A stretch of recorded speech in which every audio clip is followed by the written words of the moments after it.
Caríssimos, a todos a nossa saudação de paz, nosso abraço fraterno. Que possamos, nestas breves reflexões sobre conquistas do amor, alcançar a dimensão do verdadeiro espírito que somos e vivenciarmos essa evolução que é o amor e compreendermos como esse espírito individualizado, imortal, que possuímos todas as faculdades e virtudes para caminharmos na direção do bem. Mas faremos algumas reflexões com relação a conquistas e o que seria uma perspectiva existencial transcendental. Habitualmente, conquistas pressupõem a superação de desafios e nós nos lançamos a desafios de competições essas que nos envolvem em todos os setores da vida, buscando as recompensas que são oferecidas aos vencedores.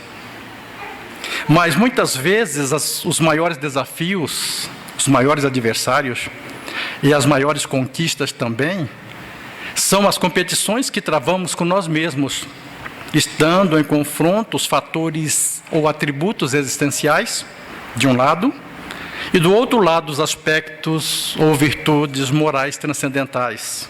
Ou seja, temos de um lado o nós, personalidade, consciente, envolvido pelos nossos fatores do ego. Do outro lado, o nós, individualidade inconsciente, envolvidos pelo self, o espírito. Entre essas duas posições, Hermínio costuma dizer que há um precipício, uma distância muito grande entre o eu Nelson e o eu espírito. Trazer essa relação, o que é realmente essa perspectiva existencial transcendental, é como se os nossos dois eus tornassem um só. Mas será que seria possível em uma competição onde o vencedor fosse aquele que ajudasse aos seus adversários a chegarem à sua frente, conquistando como recompensa a gratidão de todos aqueles que ele ajudou a vencer, e o prêmio maior por vencer a si mesmo, subindo no pódio da simplicidade, da humildade e do amor incondicional? Seria essa a proposta que nós teríamos a um propósito reencarnatório, ou diante dos desafios, ou diante das competições, de vencermos a nós mesmos, ser servidor de todos em primeiro lugar, para depois sermos servidos. Neste contexto, nós vivenciamos o determinismo do amor e do bem, que é a lei de todo o universo, e a alma humana emerge de todas as catástrofes em busca de uma vida melhor. Quando a mensagem de Jesus nos fala exclusivamente de qualidades espirituais, que são as coisas da alma, as coisas do espírito, as coisas que são permanentes, que são as virtudes no sentido da moral cristã. E por outro lado, a plenitude dessas virtudes, nós não conseguiríamos de uma forma natural, por meio da hereditariedade, da riqueza material, da condição social, da sabedoria secular, mas principalmente através da reencarnação e do livre-arbítrio, que são as nossas escolhas. As coisas materiais, por suas vezes, são destinadas como recursos para a prática do bem. É possível vivenciarmos os aspectos existenciais com os aspectos espirituais? Sim, e de maneira natural. Por isso, conquistas do amor direcionam os nossos passos na caminhada para a perfeição, individual e coletivamente, pois sozinhos seremos apenas pontos de luzes, juntos nos tornamos fontes luminosas, onde, para todo e qualquer efeito, fenômeno ou acontecimento, há sempre uma causa, uma origem, um princípio correspondente. Nós não podemos semear espinhos para colher rosas, embora entre as rosas haja espinhos. Então, nós, como autores dos nossos destinos, somos o que pensamos, colhemos o que semeamos. Tudo o que acontece, como disse, o fenômeno, um efeito, um acontecimento, vai ter uma causa, vai ter uma origem, vai ter um princípio que corresponde às nossas propostas, às respostas que nós vivenciamos. Neste contexto, vamos refletir sobre o amor que existe, o amor que vive, o amor que sente, que pensa, o amor que sublima. O amor das coisas e nas coisas, o amor dos seres e nos seres, o amor da vida e na vida. Todos nós fazemos isso com naturalidade. Às vezes não percebemos. Esquecemos a realidade presente. Falávamos há pouco ali, minutos antes, sobre o tempo que é esse permanente agora. E nós temos uma perspectiva do passado, uma reflexão no presente, uma experiência do passado, uma reflexão no presente e uma perspectiva de futuro. Isso é um processo natural. O ontem, o hoje e o amanhã. E isso transforma numa síntese este momento. Portanto, qualquer que seja a forma em que o amor se apresente, ele vai nos levar ao encontro das questões existenciais e da transparência transcendental. Porque ele se manifesta do sagrado ao profano, do sublime ao vulgar, do platônico ao sensual, da renúncia à posse, da doação à dependência e da razão ao instinto. Fizemos inicialmente uma colocação com relação aos aspectos mais transcendentais, na sequência, aspectos mais existenciais: renúncia à posse, doação à dependência, razão e instinto. Como nós nos vemos como seres espirituais nesse contexto, neste momento? Aonde colocamos o nosso ponto de sustentação? Qual o ponto de apoio que nós solicitamos para remover montanhas? Que caminho nós escolhemos para percorrer, da porta larga ou da porta estreita? Que fé eu manifesto? A fé convicta ou a fé falsa? Temos certeza da existência de Deus? Ou acreditamos que Ele existe pelos milagres que pratica? Nesse sentido, Joana de Ângeles nos diz que o amor é como uma porta entreaberta, que cujos gonzos ou dobradiças tantos poderão ranger ao abrir ou ao fechar, quando faz aquele barulho. Por quê? Nem sempre o amor é percebido e recebido como amor. O amor que se manifesta nos estados de enfermidade, o amor que se manifesta nos momentos de alegria, o mesmo amor, com a mesma disposição, com a mesma essência. Assim, o amor se expressa através da claridade do sol, da brisa venturosa, da brisa feliz, do silêncio ou das vozes da natureza em festa, do sorriso da criança descuidada, da expressão de ternura do ancião, do olhar sonhador do artista, da aspiração do conquistador, do braço forte do lutador, do sacrifício do mártir, da esperança do servidor e da alegria que se agita na alma daquele que espera ternura e compreensão.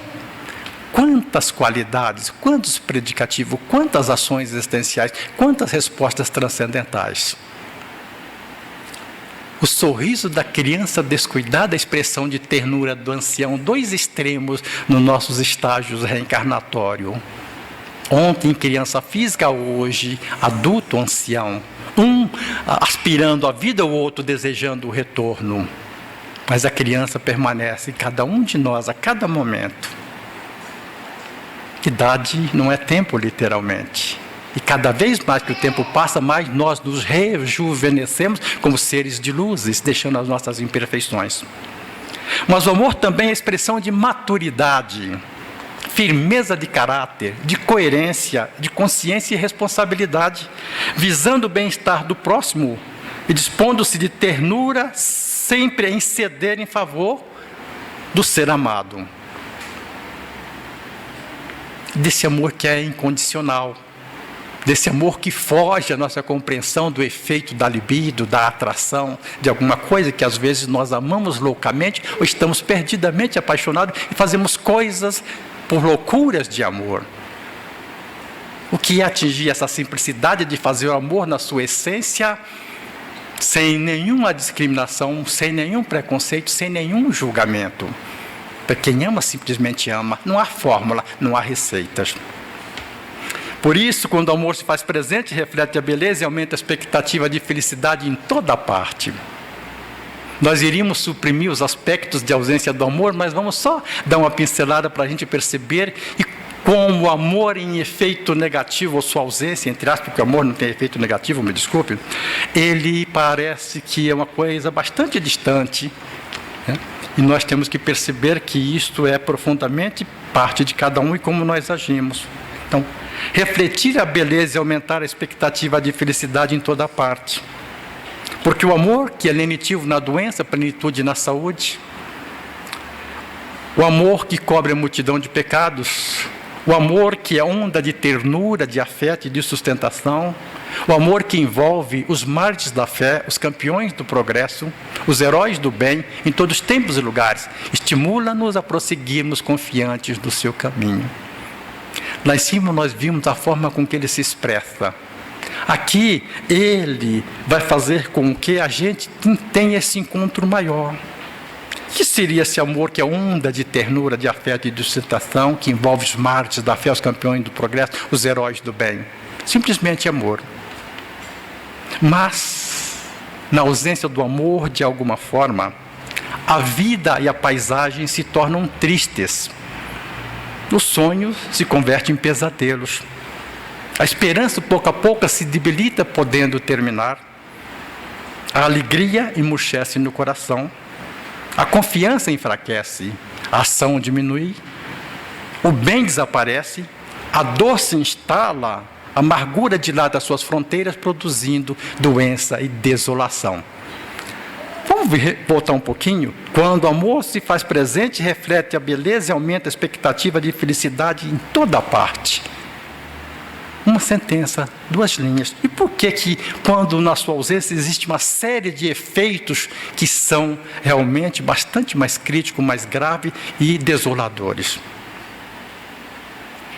Neste sentido, aquele que não sente o amor, faz-se verdugo de si mesmo.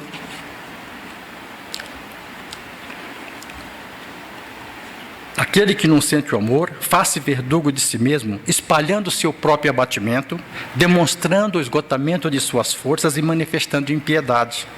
O ódio segue-lhe as pegadas, o desespero amaldiçoa, a desgraça o persegue, a morte sombreia-lhe a consciência. Na sua consciência sempre a presença do desencanto e da aflição. Por onde passa, escraviza, infelicita, deixa marcas de destruição, porque se encontra destruído interiormente. Sem júbilo distribui azedume, sem paz a ninguém permite harmonia. Será que isso seria uma fantasia?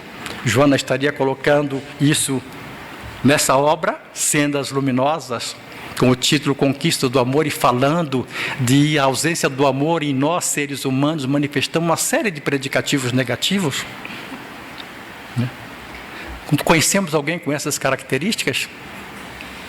Que pela sua infelicidade dos momentos não realizados, sente prazer em que os outros também sofram. E que sofre mais, de mais gravidade, se sente feliz porque tem alguém sofrendo mais. Na contrapartida, os espíritos já evoluídos dizem que não serão felizes enquanto tiver um só a retaguarda em estado de sofrimento. Nós queremos o consolo, mas também às vezes condenamos. Não seria exercitar a fraternidade, acolher, compadecer daquele que ainda está num estágio de enfermidade manifestando estas formas comportamentais? Então temos que nos unir. Porque o amor dilui todas as sombras, se enfloresce sobre os escombros e reconstrói sobre a destruição. Pois é o amor que alimenta a noite dos que esperam, o silêncio dos que oram, a coragem dos que se entregam ao bem e a determinação dos que não cessam de lutar. Sem amor, a vida não tem sentido. A leitura nos fala sobre esse aspecto do amor, dando sentido à vida. Então, diluir todas as sombras, enflorescer sobre os escombros. As ruínas das obras do homem são reflorestadas. O tempo assume num determinismo esse sentido do amor e do bem, a gente sai do aspecto de catástrofe em busca de uma vida melhor permanentemente. Então, nesse sentido, as bênçãos do amor amenizam as aflições, aquecem os corações e as mãos e os sentimentos daqueles que são solitários e tristes, aqueles que deixam de acreditar na vida, porque o amor é Deus vibrando de contínuo em tudo e em todos. Não há um único ser esteja ausente dos olhos de Deus, dos seus pensamentos, dos seus sentimentos, das suas bênçãos, suas graças, suas misericórdias. Nós é que nos afastamos, nós é que distanciamos. Mas Deus está sempre nos colocando um guia, um orientador, um mentor espiritual, nos direciona o caminho que precisamos seguir. Esse é amenizar aflições. Essa falta de sentimento mais profundo é não perceber essa onda da vibração de Deus em nossos, assim, nosso ser espiritual, nossos estados emocionais. Como o princípio da vida universal, o amor é paciente e confiante, e revestindo de formas infinitas, desde as mais vulgares até as mais sublimes, o amor proporciona à alma, em suas manifestações mais elevadas e simples, a intensidade de radiação como suave luz, que aquece, clarifica e vivifica tudo em volta de si. É pelo amor que a alma se sente estreitamente ligada ao poder divino, foco ardente de toda a vida. O amor nunca se cansa, jamais desiste. Então nós temos essas oportunidades, essas bênçãos, essas graças. Lá em cima, o amor é Deus vibrando de contínuo em todos. Aqui, o amor que nunca se cansa, o amor que não desiste. Neste contexto, desse amor que é universal, que é paciente e confiante, não há ninguém a sós no mundo que não se encontre vinculado ao amor poderoso de uma outra alma que lhe constitui apoio e luz, apesar de não tê-la ao seu lado. Se nós fizéssemos uma analogia com relação ao amor de mãe, que é mais que se aproxima do amor do pai, do amor do mestre, que se preocupa com seus filhos, onde quer que eles estejam, onde quer que ele esteja, e parece que há um pressentimento que vai além das coisas naturais, das coisas existenciais, que transcende esses aspectos materiais, e ela parece que se faz presente em todos os momentos, em todos os lugares. Então, sempre temos o nosso mentor espiritual, o nosso guia, alguém sempre olhando por nós, alguém sempre rogando por nós. Então, nunca estamos a sós. Por quê? O refúgio em Jesus nos faz sentir o seu doce amor, em cujo aconchego renovamos as nossas forças, ampliamos a capacidade de doação, adquirimos coragem e redobramos a esperança. A esperança que é a consolação dos aflitos, companheira dos exilados, amiga dos desventurados e a mensageira das promessas do Cristo. Quando é que nós estamos, às vezes, aflitos, nos sentimos exilados, esquecemos das promessas e estamos desventurados? A esperança é essa fonte que alimenta, essa fonte que vai fazer com que nós consigamos manter a caminhada. Nunca vamos estar desamparados. Então, capacidade de renovar permanentemente as nossas forças, de ampliar essa capacidade de doação, adquirir realmente coragem de redobrar as esperanças. Assim, na prática da caridade, leve se torna o coração que doa com amor e pesado aquele que age sem compaixão. Não é apenas doar os gestos das coisas materiais, doar um olhar, um abraço, uma expressão, um pensamento, acolher, confortar, consolar. Por isso, devemos doar com amor através da sintonia sublime do coração, porque quando doamos na expectativa de retribuição, anulamos a correspondência espiritual do fluido do amor divino em nossa direção. Como é bom a gente receber o elogio, a recompensa de um gesto, de uma palavra, de um ato que praticamos, e às vezes uma doação.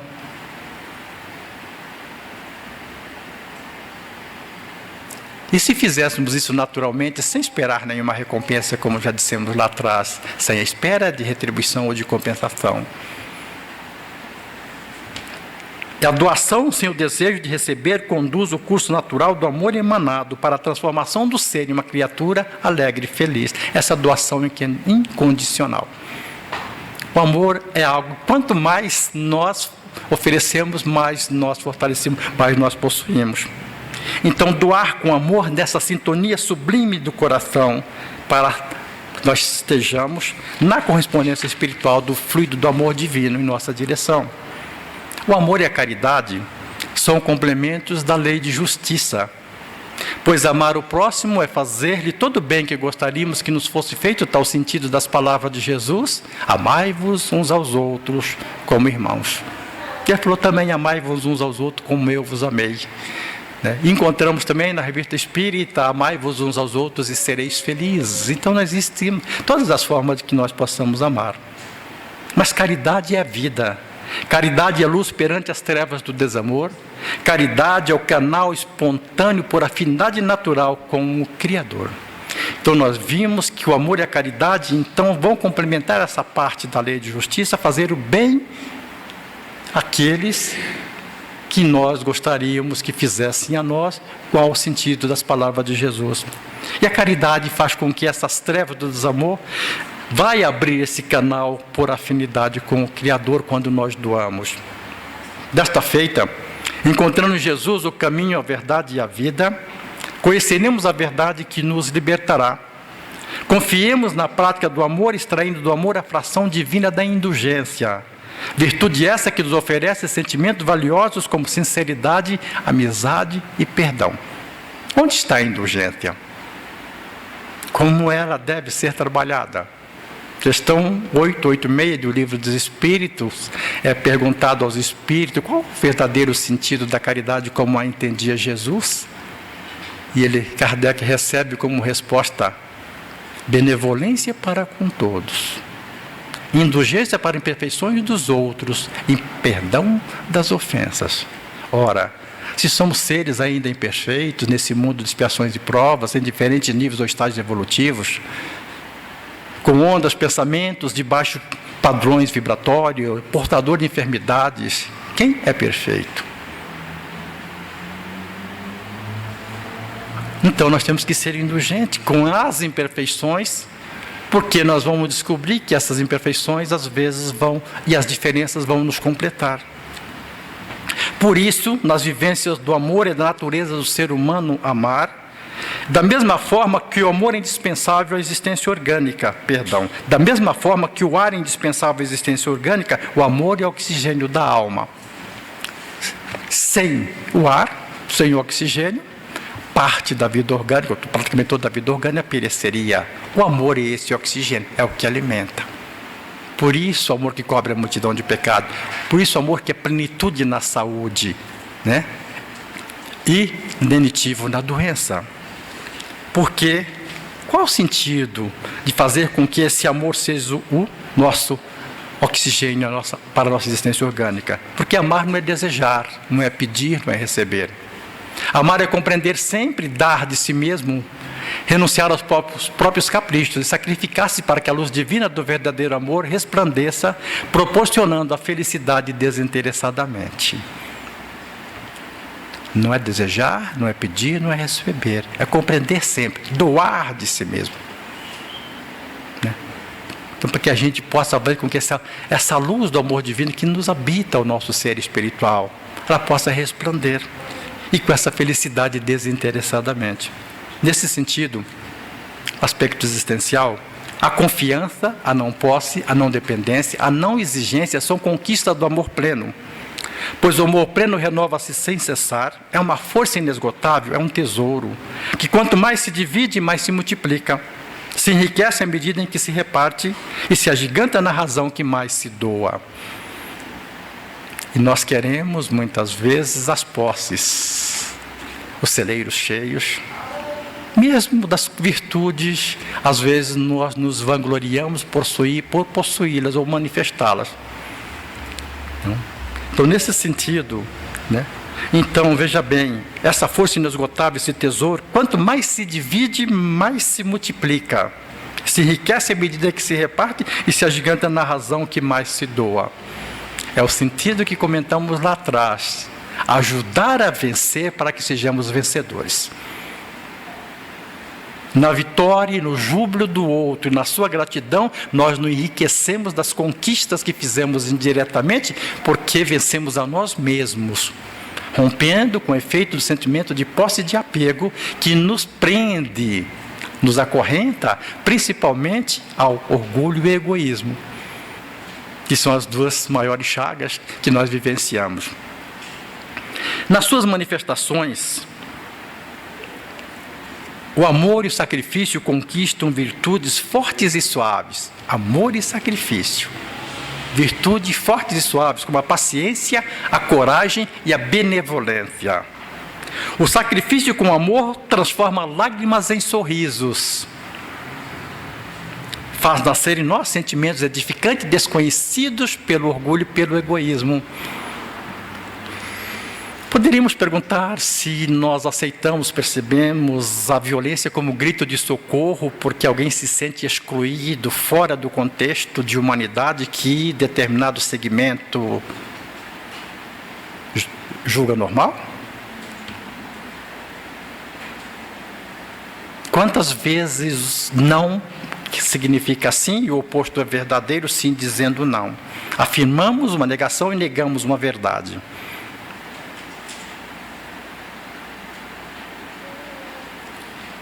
O amor depura a inteligência e põe em liberdade o coração. É pela soma do amor acumulado em nós que podemos avaliar o caminho andado para Deus. Amor e sacrifício, virtudes, essa, coragem, paciência e benevolência. Alguém já tentou ouvir as vozes do silêncio num diálogo com uma outra pessoa? O que significa as palavras não expressas, o que representa nas suas reflexões? Às vezes temos que nos sacrificar, ter essa paciência, exercitar a benevolência para com todos, indistintamente, uma forma de manifestar a caridade. Por quê? Somente o amor iguala doador e necessitado, estabelecendo um elo de luz cheio do sentimento profundo da compaixão, onde haverá ganhos recíprocos, sendo a maior recompensa a eterna gratidão. Sem amor, a alma enfraquece e perde o sentido de viver. Amor, não, todos somos filhos do Pai, todos somos irmãos, todos somos tratados em igualdade com igualdade. Ninguém está desprovido de uma única faculdade, de uma única virtude para chegar a ser um espírito puro, mas a perder dos milênios. Cada um com as suas escolhas, cada um com as suas obras, cada um como autor do seu próprio destino. Todos nós temos esse sentimento, possuímos e podemos manifestá-lo, cada um da sua forma, um mais, outro menos. Vivenciar o amor em plenitude nos conduz à primeira causa de todas as coisas, porquanto a criação é um ato de amor. Todo ato de Deus é um ato de amor, toda a criação é um ato de amor. No amor se iniciam e se findam todas as ambições, encontrando-se todas as respostas para todas as situações da problemática moral e humana. O Evangelho de Jesus, como expressão maior do amor que nós temos em nós mesmos, nós encontramos resposta para todos os problemas da nossa humanidade, de 7 bilhões encarnados e tantos outros desencarnados, ainda nesse estágio terrestre. Todas as respostas que não estão apenas nas páginas dos livros que lemos ou da Bíblia ou qualquer outro documento que fala de aspecto de religião ou religiosidade em nós mesmos, que desabrocha à medida em que nós fazemos pela conquista íntima, pela transformação moral, e ele vai aos poucos se manifestando naturalmente sem que haja aquela percepção intencional. Se nós mudarmos, é que alguém perceberá as nossas mudanças. Não que nós queiramos ser bons, mas às vezes não podemos demonstrar bondade. Ser puro sem realmente estarmos em estado de pureza. Alguém vai perceber que fulano mudou ou fulano mudou, naturalmente, sem perceber. A gente não faz isso com a intenção, porque a mudança, a reforma íntima, está além da percepção desse estado consciente da personalidade que falamos há pouco. Ele está ligado à individualidade, está ligado ao espírito, está ligado ao inconsciente, ao self, que tem todas as fichas dos caminhos que nós devemos percorrer. Então essa mudança, essa transformação, essa conquista, ela é plena, ela é sublime, porque ela vai representar algo que é do nosso verdadeiro ser. Olha, usar a expressão nosso, não, do verdadeiro ser que somos, o Espírito. Então, por isso essa causa primeira, nós somos co-criadores. Se o Pai cria num gesto de amor, como é que nós estamos reproduzindo os atos de criação ainda imperfeito? Enquanto as obras nossas têm a pureza, a simplicidade e a integridade desse amor puro, desse amor sublime. Por outro lado, como nós encontramos todas as respostas, né? Onde se iniciam e se findam, né? Todas as ambições, a problemática moral e humana, essa, que é o efeito do relacionamento entre espíritos simpáticos e estranhos. Aqui, o lar é de fundamental importância, a primeira escola da vida física. Ponto de encontro, reencontro de almas afins e endividadas, onde as diferenças se completam. Com irmãos, acolhendo, consolando, esclarecendo e orientando irmãos na configuração de parentesco a caminho da redenção. Teria uma outra forma? Nesse laboratório humano, aonde, quando e muitas vezes nós discutimos efeitos da consanguinidade, da hereditariedade, porque as enfermidades são parecidas, são semelhantes e têm característica realmente, vamos dizer assim, dentro da farmacologia, dentro da ciência, que o pai o filho herdou do pai. E os Espíritos nos diz que aqueles afins comprometidos com as mesmas causas estão em núcleos comuns. Por isso, as enfermidades parecem sua hereditária. Tem vínculos, sim, mas fundamentalmente os princípios que unem esses seres nos resgate de causas de comprometimentos do passado. Então, ali no lar, primeira escola da vida física, primeiro momento em que realmente nós vamos estar acolhendo irmãos dentro dos parentescos, dentro daqueles graus que vai estabelecer com que a gente se pudesse educar filho como filho, irmão como irmão, criança como criança. E nós pudermos demonstrar postura de adulto, como pais ou como irmãos, e fundamentalmente como o papel da família, que é onde nós vamos nos encontrar.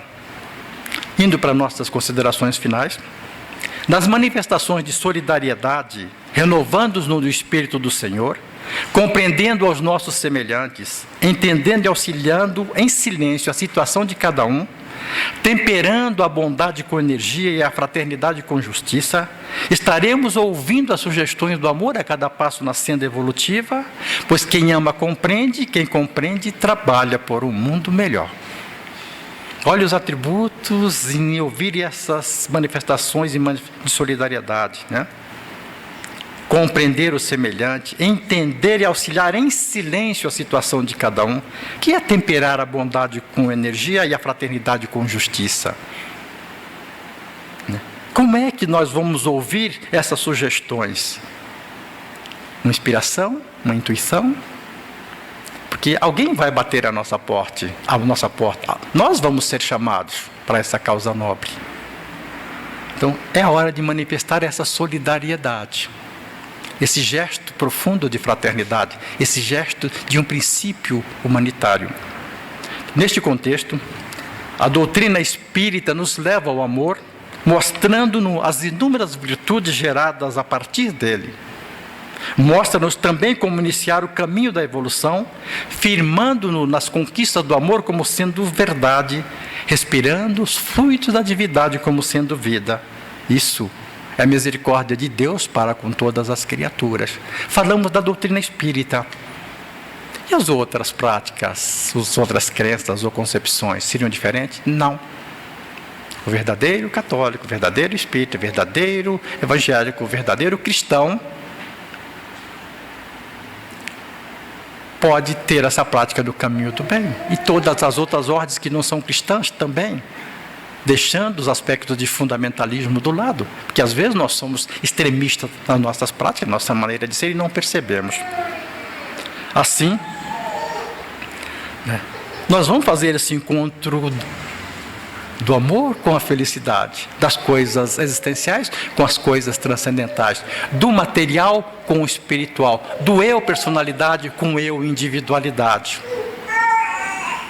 E vamos ter condições de que no final do dia passar em revista a nossa consciência, como está na questão 919 do Livro dos Espíritos, por meio de Santo Agostinho, e fazer elencar uma série de atributos que nós poderíamos não ter feito, ou outro que deixamos de fazer, ou tantos outros que nós precisamos fazer. E aproveitar o sagrado momento do aqui e agora, apropriar-se do tempo, isto é existência, que fora disso, Hermínio diz que o tempo é eterno e sagrado, passado, presente e futuro, uma sucessão de momentos, a síntese do agora, sempre esse agora, que se repetirá pela eternidade dos tempos em ondas vibratórias de pensamento, em ondas hertzianas, nenhuma diferença do que as emissoras transmitem são os nossos pensamentos vibrando nesse estágio, estar em consonância com elevações espirituais superiores, estar vibrando, por exemplo, naquilo que produz agradáveis respostas ao estado espiritual que traz o equilíbrio, a paz, a harmonia. E sabemos o efeito contrário também quando vibramos nesses aspectos diferentes. Comemorar a vida, comemorar a importância dos momentos, comemorar essa integração social, né? Então, para que a felicidade possa morar definitivamente em nosso coração, busquemos intensamente as ações sólidas e duradouras. A casa sobre a rocha o vento não leva, mas ela faz parte do nosso estágio. Porque a casa sobre a rocha que o vento não leva é a casa espiritual construída em cada templo vivo que nós somos. A casa física, o tempo dará cabo de acordo com o determinismo da evolução material. Nós temos que construir essa casa, essa rocha da fé viva, da fé convicta, né? Então, intensidade das ações sólidas e duradouras, revestindo a nossa alma com a caridade que é amor sublime, distribuindo compreensão e paz, espalhando ao nosso redor alegria e otimismo, bondade e amor, que são as bases firmes e eternas da caridade, que jamais termina. Alegria e otimismo, bondade e amor. O que é distribuir essa compreensão e paz? Se compreendêssemos que todo conflito é alimentado pelas energias que o abastecem através das nossas críticas, dos nossos comentários, dos nossos pensamentos, dos nossos maus sentimentos. Se descobríssemos que o bem produz um efeito significativamente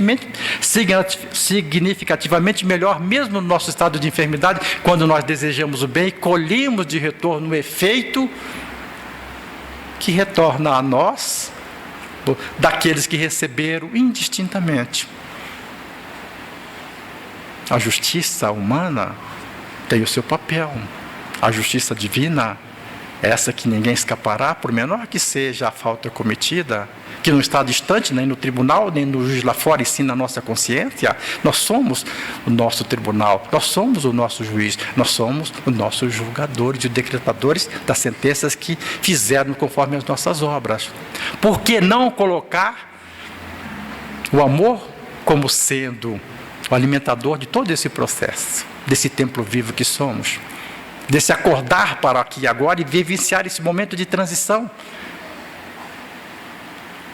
em busca da regeneração que terá o seu preço, o seu sacrifício como um benefício, a sacrifício como renúncia, por exemplo, de deixar de fazer algo que seria prejudicial, mas para retornar com algo que seja benéfico. O sacrifício de não pensarmos coisas que fujam dessa integridade moral, dessa consciência maior que devemos ter com relação ao sentido da religiosidade ético. E, portanto, as conquistas do amor são infinitas e eternas, porque são direcionadas por Deus. Pois o Senhor a quem amamos, receber-nos-á com todo o seu afeto, convidando-nos após as vicissitudes e a longa marcha solitária, a que nos extasiemos de paz e felicidade no seu amor. O que representa isso? né? Pois o Senhor a quem amamos, receber-nos-á com todo o seu afeto. Foi para o céu. Que céu nós estamos escolhendo agora? Construímos amanhã hoje. E o hoje foi construído ontem. Já estamos ouvindo essa palavra do nosso interior, não necessariamente na casa espírita, através de todos os mensageiros, do pastor, da leitura, da conversa, do diálogo fraterno, para esse despertar de consciência. Quem que nós queiramos que nos receba? Nós podemos nos comparar a Madre Teresa de Calcutá? Certa vez desencarnam 2 trabalhadores da seara espírita com um nome de destaque bastante relevante e, como não poderia ser diferente, eles foram para o céu. Lá chegando, tinha uma fila de 5.000 e poucas pessoas até a entrada ali para fazer o check-in com São Pedro, né, diz que é o porteiro. Eles, trabalhadores da seara do bem, com destaque relevante, ficar na fila esperando, e no final da fila tinha uma distinta senhora. E eles têm a curiosidade de perguntar: quem é essa distinta senhora? Ela diz: Madre Teresa de Calcutá. Se Madre Teresa está numa fila, por que nós que somos distintos queremos furar essa fila? Como é que nós estamos nos colocando nessa fila da recepção dos nossos estados de consciência? Porque os nossos atos são a nossa consciência que fazemos, demonstram o que somos. Não vamos escapar desse julgamento, dessa censura, bem como das virtudes e das conquistas. Que essas reflexões possam fazer com que nós saiamos daqui com mais dúvidas, com mais questionamentos, com mais desafios que nós assumamos nessa relação de espíritos imortais numa relação corporal. Que Jesus nos abençoe, nos envolva hoje e sempre. Muita paz.